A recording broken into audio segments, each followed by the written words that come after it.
Hi and welcome to WarHQ. On today's episode, what I wanted to do was update our subscribers and those new members or anyone who stumbles across this humble video about the new changes happening with Kill Team. So over a week ago now, Games Workshop released a teaser trailer which showed the Death Corps of Krieg versus the Orc Commandos in kind of a skirmish battle, which was super exciting, really well animated, awesome actually, like I really enjoyed it. And then very soon after, they announced live on one of their previews that there was a brand new edition of Kill Team coming out, which is called Kill Team Octarius. So we know quite a bit about this now. It's been over a week and they've been releasing sort of like daily updates on their on the Warhammer community page. And so what I wanted to do was just sort of go over what we know at the moment and what changes to the current Kill Team there will be, and how that's going to impact us as gamers. So, if you like this kind of content, please consider subscribing to WarHQ. Takes you a second to do, but means a lot to us here at the channel. But for now, let's get started. Prepare to enter a new era of tactical skirmish combat in the 41st millennium. Kill Team has been redesigned from the ground up, with all new rules to provide the most intense skirmish tabletop experience ever. So first things first, what we learnt was we are getting a brand new box set for Kill Team, Octarius. Now, from their own statement, and from the reveals that we've had, which I will go through in some length, we know that this is a completely new game, that Games Workshop are moving away from trying to tie a Kill Team with 40k. So what do we get in this new box? And this was the first thing that was revealed. So looking at the trailer really gave us a lot of hints of what was to come. The Death Corps of Krieg were featured, and so were the Orc Commandos, and they were new models. I mean, the Death Corps of Krieg, besides some Forge World models, have really not had much love, and the Orc range is quite old. And as we know at the moment, Games Workshop are revamping that Orc range, so we get two brand new kits. Now these kits for the Death Corps of Krieg are very customizable. We see a lot of really nice sculpts there. And for the Orc Commandos, again, some new models, some new weapons, and some new looking orcs to go with the new flavour of what's to come. Now the core rulebook involved in this really gave away that this was a completely new edition or reboot of Kill Team, including the Octarius manual, which is obviously the setting. You also get some new gauges, so some combat gauges, which has been very debated, I guess, in a lot of the online community of people. Lots of memes are flowing about the new shapes and colours and all those kind of things for movement. Me personally, I don't really care, but it is funny. It's kind of weird. I don't really get it, but it doesn't matter. Hey, like I play X-Wing, I play other games which use sort of similar things, and it is what it is. It's their game, and I guess we'll just fall in line with that. It has 54 new tactical ops cards, which are a new thing as well. It has tokens, it has a 30 by 22 game board, and it also comes with orc buildings and scrap pile terrain. And judging from the box set itself, it's quite a copious amount of terrain. It looks quite good, and it really fills in the board. From the pictures that I've seen online, looks really awesome. So just from a collecting point of view, those two new teams, the terrain and the board, even if you weren't interested in this issue, is going to be a must-have for most of us Kill Team gamers, because it's awesome. Like, it really looks great. The new design models, the terrain, everything is really good about it. These dynamic rules allow players to relive tense and gritty spec op missions full of heroic movements and nail-biting decisions. The new Kill Team experience simulates close-quarters skirmish combat where stealth and positioning are every bit as important as shooting, and commanders need to use their cunning to outfox their opponents. As stated before, this is a completely rebuilt rule set, and they've made this apparently clear, and have shown us from the leaks that we've seen, bears very little resemblance to the original Kill Team. Now, they're going to be changing the stats, as we've already seen some little details come up there about that. Just some of the things like multiple wounds, like Warcry, where you sort of, I guess, you eat down a character's wounds until they die. Critical hit spare, a little bit more effect and stuff like that within it. Probably totally dispensing with the injury roll, I'm assuming, which would make sense. Now, it's set in Octarius as well, which is a different sector of Warzone with a lot more Xenos action. Imperial forces, just like in the box, Orcs versus Imperial Guard versus Tyranids, other Xenos factions. So it's going to be pretty cool. I quite like that setting in itself. They've hinted that there's alternating actions now, so this is a big change. Where once you do all your movement and actions in for your team, and then the other team does theirs. It looks like they're going to more of a you go, I go kind of activation with individual models, so that you can respond and act to things a little bit better. And then I suppose the decisions you make for which models activate are going to really make a bigger bearing upon the game itself. I like both of these kind of systems. I like you go, I go, and I also like my turn, your turn. They work for different systems. I think it worked for Kill Team, but this is a different way of doing it. It's a bit more of a modern way of doing it, which could work. I'm not opposed to it all. Then they also talked about the miniatures themselves and how they're going to be highly customizable. So, some examples they gave is the sniper, which could also be the demolition specialist. Some of the orcs can be posed in different ways and different heads and different weapon combinations, and that the models themselves would be more spec op related. In other words, you could customize them a lot more heavily than, say, a standard 40k squad could be. Which is, more what Kill Team should be, I think. I think, we had our specializations, and our specialists used to do that in the original Kill Team. But I think where they're going with this is you've got more specialized roles within your Kill Team and access probably to more unique weaponry than a normal squad would have, because these guys are meant to be a team that's dropped in behind enemy lines, or, a group of guys just trying to achieve a particular mission, hand-selected elite operatives. So I think that really goes hand in hand with the new idea. One of the many huge changes coming to the newly reimagined Kill Team is a complete rework of operatives' characteristics. Instead of directly adapting Warhammer 40,000 rules, data cards present a new collection of stats that capture each combatant's aptitudes and special skills in great detail.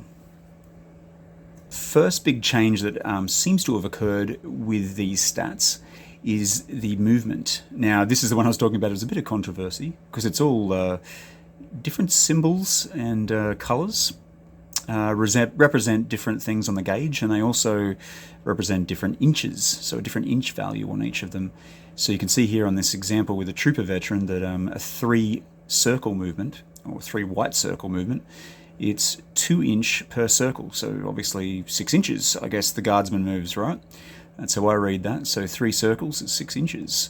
Very interesting way of doing it. Could you say 6 inches? But hey, whatever you want to do. You want to make a snazzy new gauge to move with, and okay, that's cool. So that seems to be the first major difference with this edition. Next thing you'll notice on the particular stat card we've got here is the APL, which is an action point limit. So this is interesting. It sort of determines how many actions your operative can attempt in a single activation. So our little trooper veteran here can do 2. So I'm assuming that this, that's 2 things. Could be move, could be shoot. We did get some hints of a couple of special actions that some of them can perform. But APL seems interesting. So we have learnt now that using an opposing dice system, or opposing pool of dice, to attack and defend. So basically you're trying to score more successes and criticals than your opponent, who has a defense pool, indicated by the defense statistic. And that will cancel out hits as it goes, or totally nullify attack altogether. As they also state, models will be getting their save characteristic, which is taken from the original game. So you're still going to be getting your save. So I gather we have since learned that there will be no saves in close combat, but for shooting and range combat, saves are still a thing. Each model now has multiple wounds, and you can see that even this Krieg veteran has 7 wounds. So this is going to do away with that injury system, as I said, and bring this system more in line with something like Warcry, which has wounds which you take down, and then critical hits can do like more wounds or special effects. A really exciting change is that the operatives now have unique abilities that they can perform as actions. So a couple examples they gave to us were a Krieg veteran with Hardened by War. So that gives them basically a 5+ shrug for any wounds that they take, which sounds pretty cool, really. And the other one they gave us was Signal. So this is a 1 AP, so 1 action point, obviously. And with this, an operative within red pentagon of a visible of this operative, so you can add 1 to its action point limit, which is pretty cool. Like you could be sort of behind the lines with your comm specialist, and you can shoot out a signal and issue some commands to someone further forward. Or to one of your gunners, and they'll get an extra action point, which is really cool. I like that. I actually do really like that. You also have a number of keywords which are reflected in symbols again. So there was 4 that they revealed: Combat, Staunch, Marksman, Scout. And you can see, I gather this is going to be something which will give you access to particular specialisms within your kill team. You can see on this particular one that we have here with the Veteran Trooper, 2 are highlighted in orange, and I assume that means it can be a Marksman or a Scout. Ranged combat has been reworked to better suit the chaotic, close-range battles your kill team will be fighting in the new edition.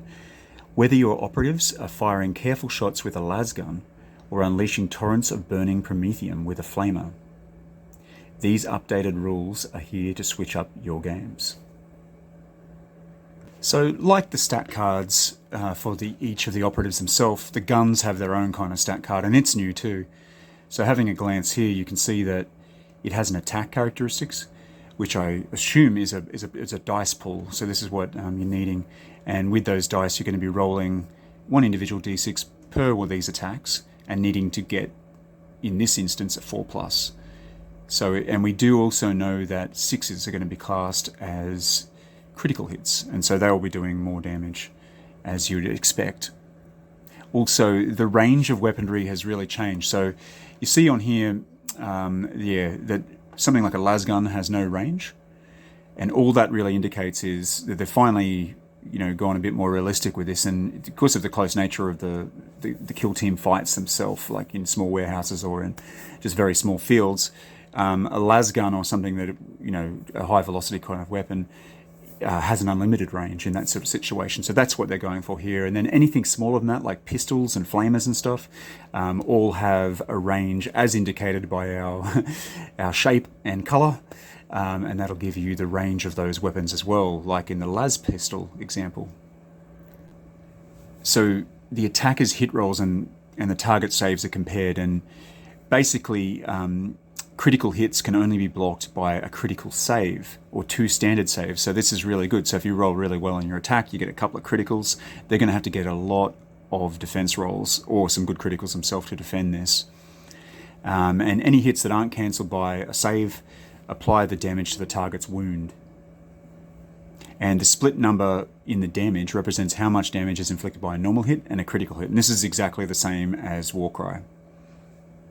So there are 2 other statistics on the weapons, and we'll go through them now. The example they gave us for special rules and for critical hits, there's 2 examples they gave us. So in example 1, we've got the Flamer. So its special rule is it's short range, so it's got a red pentagon, but it has a torrent white circle.